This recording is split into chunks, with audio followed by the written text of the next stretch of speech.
Satu keluarga pedagang keturunan Tionghoa ditemukan mati bersimbah darah. Suami istri dan seorang bocah. Peristiwanya meletup di jantung kota Serambi, Mekah. Ketiga jenazah sudah membusuk saat ditemukan.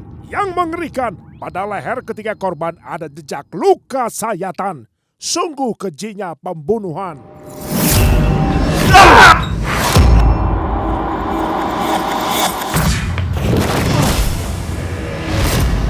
Si pembunuh sadis lantas diringkus polisi. Ganjarannya kemudian dihukuman pidana mati.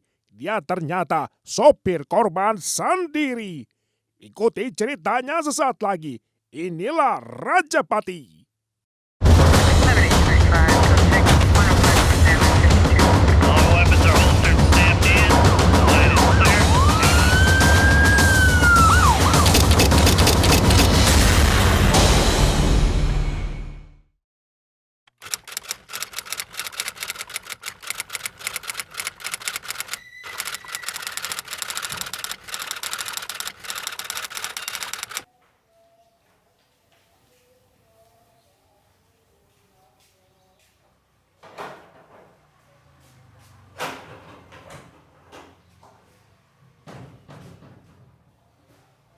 Alkisah riwayat pasangan muda bernama Jisun alias Asun dengan Liang Meimei alias Minarni istrinya.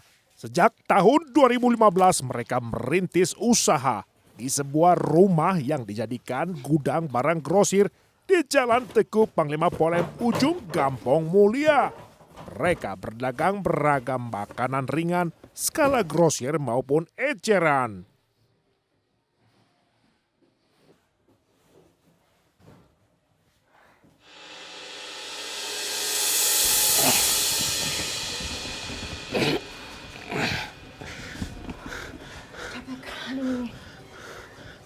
Asun, kapan kamu cari orang lagi? Kalau begini terus lama-lama pinggangku sakit ini. Kau kira gampang cari orang? Kau bantu carilah. Ini gara-gara karyawan kita yang dulu. Gara-gara dia stroke. Kita dibikin repot semuanya. Apa?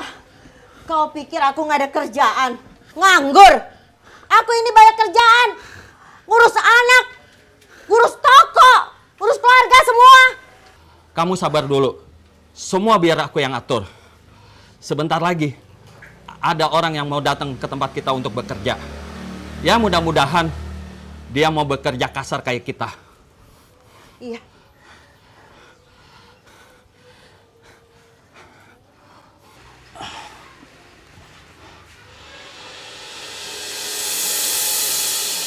Sudah 3 tahun kita merantau dari Medan. Kalau mau hidup enak, harus bekerja keras kalau kau. Kau pikir merintis pekerjaan itu segampang ngebalikan telapak tangan? Ada-ada saja kau. Iya.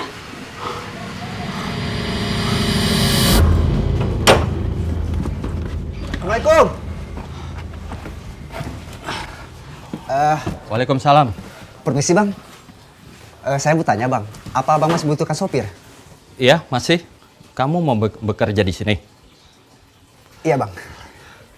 Saya Ridwan bang. Asli Kroeng Sabe, Aceh Jaya bang. Kamu punya SIM? Ada bang, ada. SIM C dan SIM A juga punya. Ini bang, lihat bang. Sebelumnya kamu bekerja di mana? Sebelumnya saya bekerja di depo air minum Isa Ulang bang. Terus di kedai kopi, lalu di sini. Itu pula kalau diterima bang. Dan dulu juga aku sempat merantau ke Jambi bang. Kamu mau bekerja di sini, tapi gajinya tidak besar. Pekerjaannya banyak. Kayak buruh kasar deh. Gimana? Tidak masalah bang, asalkan halal aja. Bahkan kalau abang bersedia terima saya sekarang juga, saya siap kok bang langsung kerja. Yang benar, asal kamu jangan mengeluh di belakang nantinya. Tidak bang. Ya udah, saya terima kamu. Syaratnya, kamu harus bekerja keras. Gimana? Siap bang. Ayo bang, saya bantu ya. Lantaran cukup mendesak, Asun dan Minarni akhirnya mengambil putusan tanpa berpikir banyak. Sejak itulah Ridwan bekerja sebagai sopir juga orang suruhan mereka. Hingga kemudian setelah bekerja 1 bulan, mulai timbul gesekan antara Asun dan Ridwan. Ketika Asun mengetahui pola kerja Ridwan yang dinilai amat lambat. Tepat sesuai perkataannya, Ridwan betul-betul banting tulang melayani majikan barunya. Awalnya memang Ridwan semangat bekerja, namun lambat laun ia merasa diperlakukan secara semena-mena. Selain karena beban kerja yang berlebihan, kata-kata omelan sang majikan seringkali menyakitkan, menyinggung hati Ridwan. Maaf Bang Asun. Boleh gak kalau kita mampir dulu sebentar Bang ke kedai untuk makan Bang? Soalnya kan perjalanan kita tuh masih jauh Bang ke Banda Aceh. Hah? Apa? Apa kau bilang? Kau mau makan? Enak aja kau. Iya Bang. Maksud aku tuh Bang, kita istirahat dulu sebentar Bang. Kita makan siang dulu, terus kita sambil ngopi Bang, biar fresh aja gitu. Ah, manja sekali kawan. Emang kau pikir aku nggak lapar? Nggak ngantuk? Apa ada kau lihat aku dari tadi makan? Enggak kan? Jawab. Ya, nggak ada sih Bang. Tapi kan maksud aku tuh Bang. Ah, sudahlah. Jangan banyak ngomong kau. Sudah kulihat kau pertama kali bekerja. Kau ini terlalu banyak ngomong. Sedikit tenaga, lamban pula. Gara-gara kau lamban, aku sendiri turun tangan, nurunin barang sendiri. Kalau aku nunggu kau, semua pekerjaan aku tidak akan cepat selesai. Sekarang kau malah minta makan, Wan. Enak aja. Nggak usah. Kita langsung pulang ke Banda Aceh. Kalau kau laki-laki, kau tahan itu lapar kamu. Kita makan di rumah. Ayo, tancap gas. Macam perempuan saja kau nyetirnya.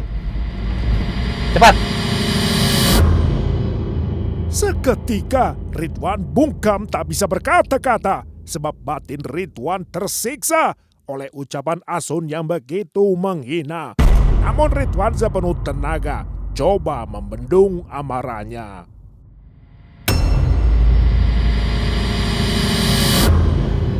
Jadi ini kelakuan.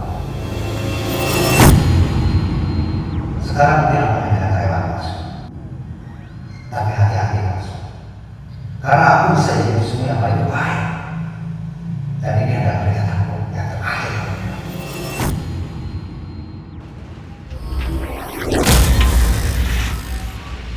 Ayo. Ayo. Terus. Kiri dikit, kiri. Ya, dikit lagi. Ya, up.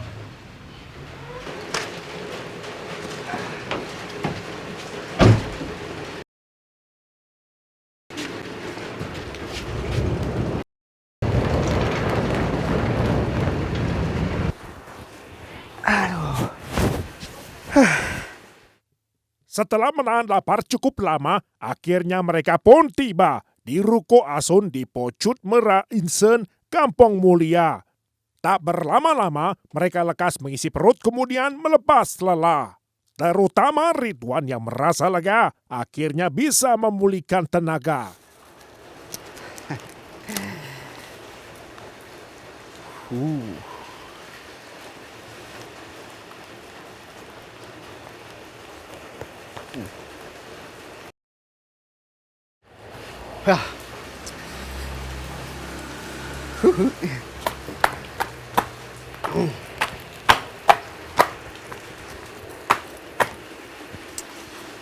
Waktunya tidur.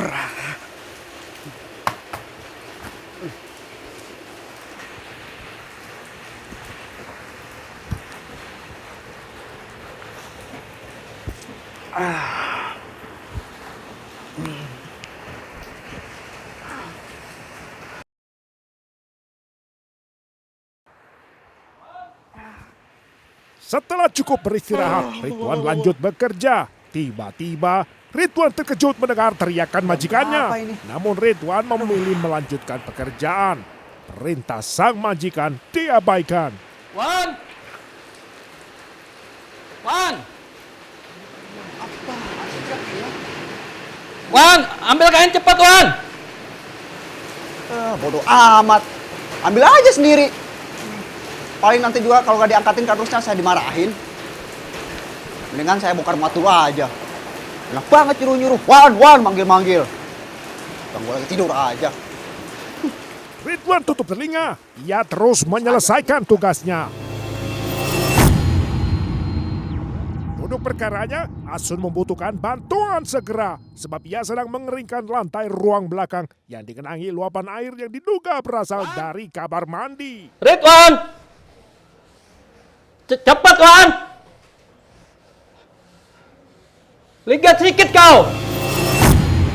Lambat kali kau! Tidak jelas! Nggak berguna kau! Apa katanya? Sudah cukup. Dia harus dikasih pelajaran.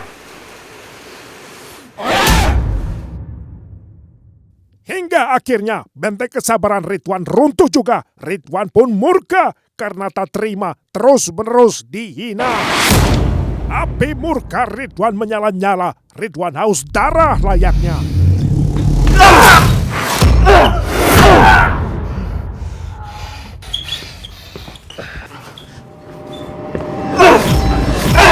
Seperti kerasukan, Ridwan memukuli tubuh korban, melampiaskan amarah terpendam.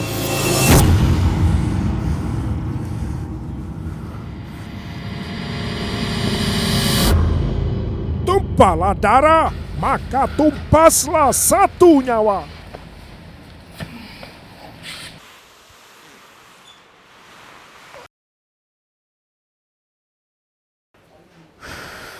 Pada waktu bersamaan, Minarni dan anaknya Kaliestoseng sama sekali tidak tahu peristiwa pembunuhan.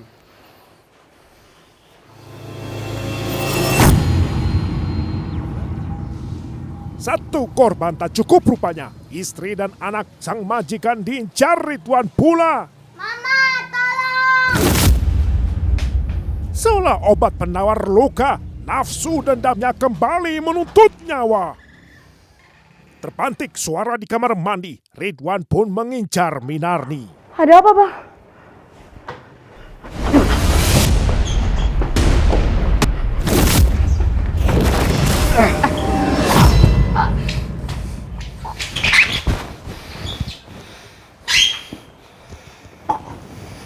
Minarni rebah, nyawanya enyah.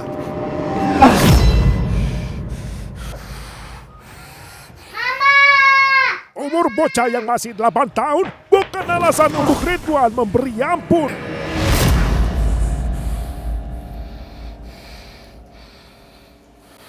Tumbanglah 3 nyawa, genap anggota satu keluarga. Maknanya, aksi Ridwan kembali ditunggangi oleh nafsu neraka. Ketika Ridwan berahi melihat mayat Minarni, lantas sempat-sempatnya ia cabuli. Ridwan kian tak disetir nalarnya, sungguh tega.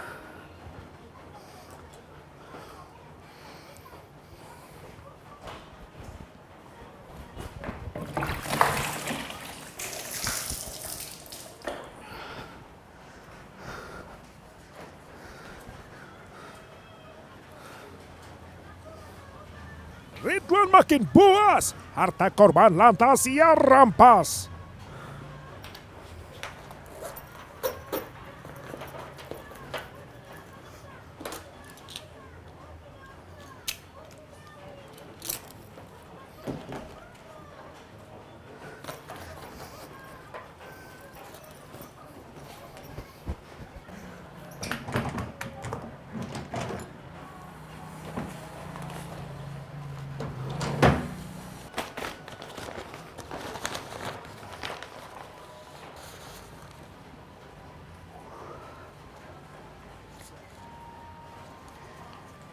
Ridwan menggasak telepon seluler, kunci sepeda motor, serta uang tunai milik korban berjumlah sekitar 14,5 juta rupiah.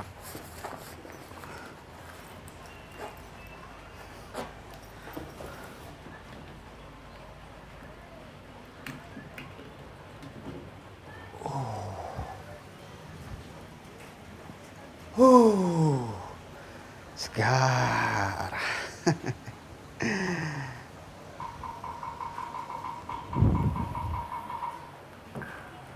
Selesainya, Ridwan mengarahkan kipas angin ke jenazah sebab pikirnya ampuh menyamarkan bau amis darah korbannya.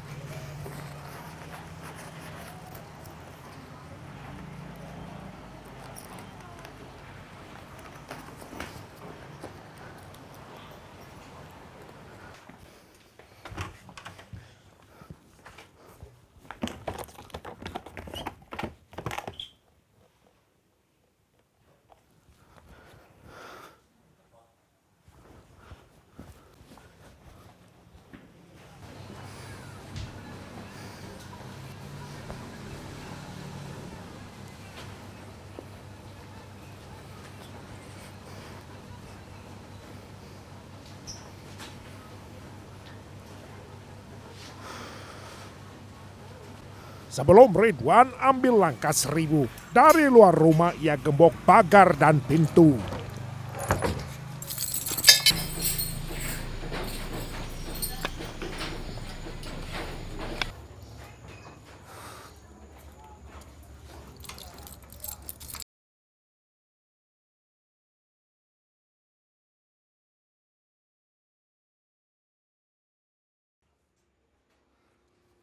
Di penghujung aksi, Ridwan pun meninggalkan lokasi tanpa beban sama sekali. Lantas yang menjadi misteri, apakah Ridwan sebenarnya seorang pembunuh terlatih?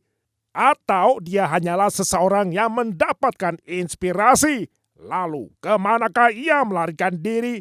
Jadi ikuti terus ceritanya, Raja Pati akan kembali usai jeda.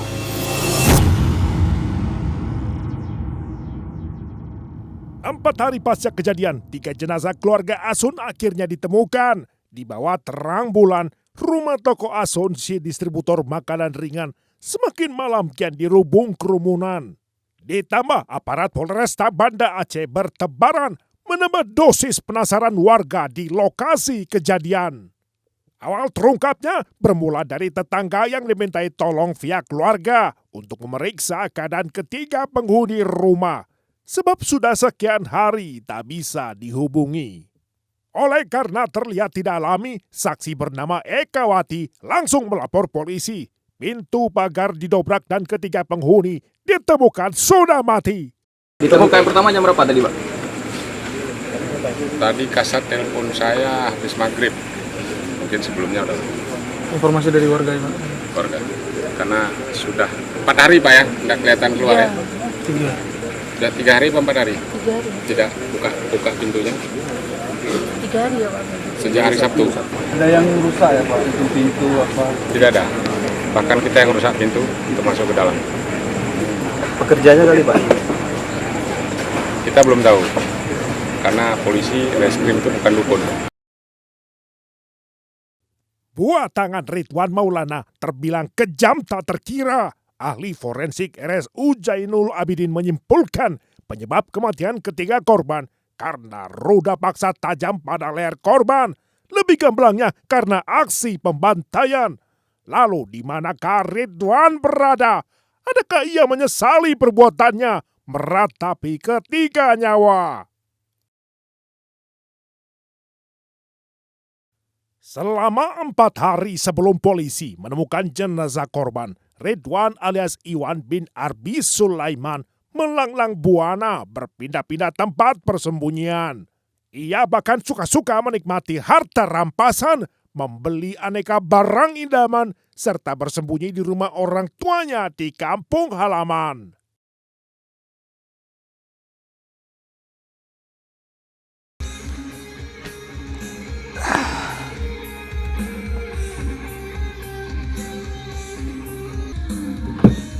Tes. Selama itu pula, Ridwan mendadak kaya, merasa dirinya jutawan karena memegang uang belasan juta rupiah. Ridwan benar-benar mengarungi pesta pora. Jadi mau pilih yang mana? Yang ini 700.000 tanpa chargeran.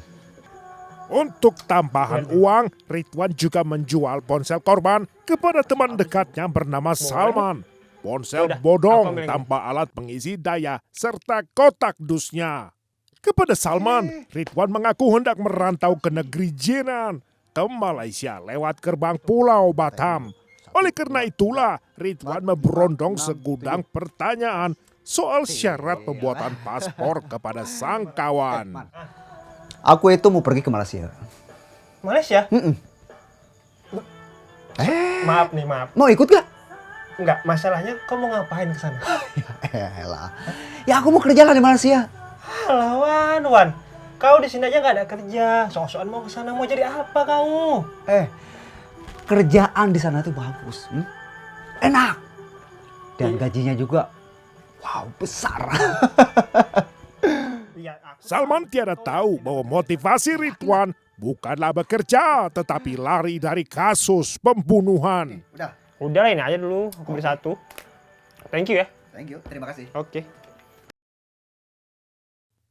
Selasa tanggal 9 Januari pukul 2 dini hari, Ridwan pergi ke kota Molaboh, Aceh Barat, meninggalkan sepeda motor korban di RSU Cut Nyadin, lalu membeli tiket bus menuju Bandara Kuala Namu di Kabupaten Deli Serdang, Sumatera Utara.